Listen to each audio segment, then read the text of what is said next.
Hello all, welcome to కొత్త ఆవకాయ. ఒక delicious పప్పు రెసిపీ ఉసిరికాయ పప్పు.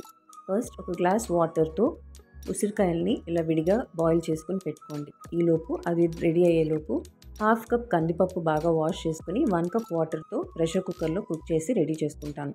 పప్పు రెడీ అయ్యేలోపు ఉసిరికాయలు కూడా బాయిల్ అయ్యి రెడీ అయిపోతాయి. ఉసిరికాయలు బాయిల్ అయిన తర్వాత జస్ట్ ఇలా చేత్తో నలిపితే మ్యాష్ అయిపోతే చాలు. పర్ఫెక్ట్ టెక్స్చర్ ఫర్ పప్పు. ఇది వడకట్టేసుకుని ఆ నీళ్ళు అలాగే ఉంచుకోండి, పారిపోయక్కర్లేదు.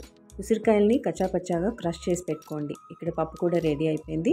ఇప్పుడు ప్యాన్లో పోపు కోసం నెయ్యి కానీ నూనె కానీ 1 టేబుల్ స్పూన్ వేసుకుని వేడెక్కిన తర్వాత మినప్పప్పు, జీలకర్ర, ఆవాలు వేసి వేయించుకోండి.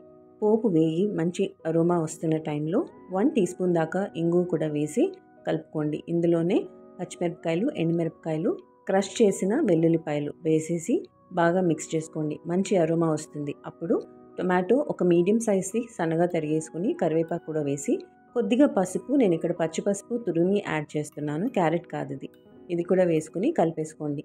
ఇప్పుడు ఇందులో ఇందాక మనం క్రష్ చేసి పెట్టుకున్న ఉసిరికాయల్ని యాడ్ చేసి కొద్దిగా వాటర్ పోసి ఉసిరికాయలకి పోపు ఫ్లేవర్ కూడా వచ్చే వరకు ఒక 2 మినిట్స్ లో ఫ్లేమ్లో కుక్ చేస్తే సరిపోతుంది.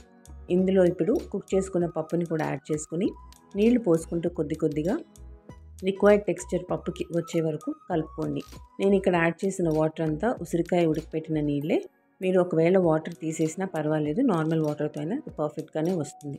ఇందులో నేను ఇప్పుడు మిక్స్ చేసేసుకుని salt as per the taste and కొంచెం కారం కూడా యాడ్ చేస్తున్నాను. మీరు కారం వద్దనుకుంటే మిరపకాయల క్వాంటిటీ పెంచుకోండి.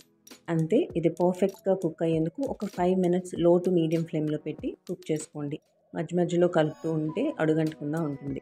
అంతే, ఇలా చేసుకుంటే వేడిగా అన్నంలోకి నెయ్యితో సర్వ్ చేయడానికి ఉసిరికాయ పప్పు రెడీ. ఇలాంటి వింటర్ సీజన్లో వచ్చే సీజనల్ ఫ్రూట్స్ అండ్ వెజిటేబుల్స్తో ఇలాంటి రెసిపీ డెఫినెట్గా ట్రై చేయాల్సిందే. ఫ్లేమ్ ఆఫ్ చేసేసి సర్వ్ చేసుకుంటే ఉసిరికాయ పప్పు యమ్మీగా ఎంజాయ్ చేసేయచ్చు. ఇది ఇవాల్టి నా రెసిపీ ఉసిరికాయ పప్పు ఆమ్లా దాల్. నచ్చితే లైక్ చేయండి, share and subscribe to my channel కొత్త ఆవకాయ. రెసిపీ ట్రై చేసి ఎలా వచ్చిందో కమెంట్ చేసి చెప్పడం మర్చిపోకండి. నా నోటిఫికేషన్స్ కోసం సబ్స్క్రైబ్ చేసి పక్కనున్న బెల్ ఐకాన్ క్లిక్ చేసి ఆల్ ఆప్షన్ని సెలెక్ట్ చేస్తే వస్తాయి. Thank you.